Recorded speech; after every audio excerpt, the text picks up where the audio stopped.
تعالوا نرتب مع بعض أقوى 7 ضربات في تاريخ المصارعة من الأضعف للأقوى.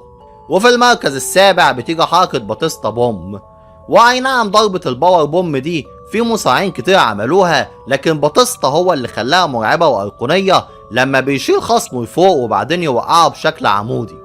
وفي المرتبة السادسة بتيجي حركة سبير، سواء لجولدبرج أو رومان رينز أو حتى الإيدج، وده اندفاع كامل بالجسم زر الصاروخ وبيصطدم بالخصم وينهيه في لحظة. وفي المرتبة الخامسة بتيجي حركة سويت شين ميوزك لشون مايكلز، ودي بالذات بتيجي فجأة على الوش وغالبا بتنهي أي ماتش.